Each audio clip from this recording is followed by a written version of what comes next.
I made a grave mistake at Disneyland. The morning started out fine. Surprisingly, there weren't a lot of people there at 8 a.m.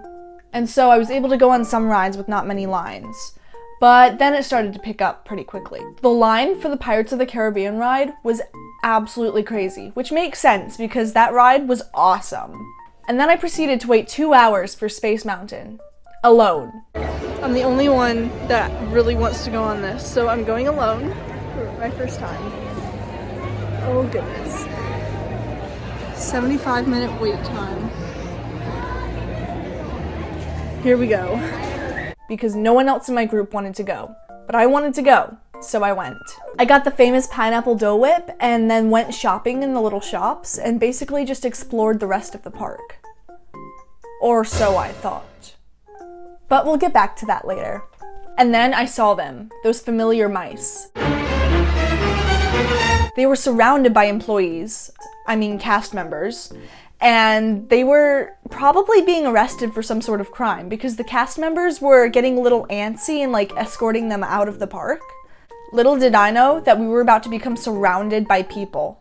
That's right, it was parade time. I'm gonna be honest, before that, I wasn't really feeling all of that Disneyland magic that people talk about. But when I saw that little convicted criminal dancing around on his float with all of his friends doing a choreographed dance below him, I couldn't help but smile. Here's where the grave mistake comes in. Dinner time. I remember seeing that Star Tours ride in the Tomorrowland section of the park, and so I was like, oh, that must be where the Star Wars things are. And I had been over to that side before. I had to go past there for Space Mountain. But little did I know, I was entirely wrong. Turns out that the virtual map can be zoomed out to see the rest of the park, and not just the part of the park that I thought was the whole park. I then proceeded to rush my way through Adventureland and New Orleans Square to get to this new part of the park. It's really dumb. I know.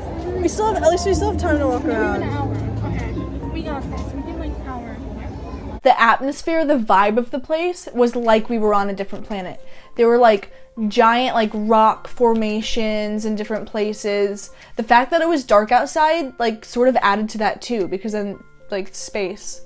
The trash cans looked like big cargo boxes, and they had different languages on them. I'm guessing they were supposed to be the alien languages. The overall vibe was like nothing I had ever experienced before. After walking a few more hours around this area and just kind of taking in all of the new things that I completely missed, we stumbled across this hologram light show projection thing.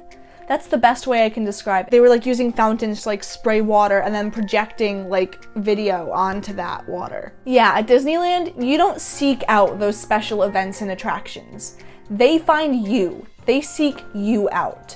You can't escape. Nevertheless, this show was actually really cool. It was all about Disney overcoming their 100 years or however long it's been. I was sort of just blacked out the entire time, to be honest. I had no idea what was going on. At this point, I was barely functioning.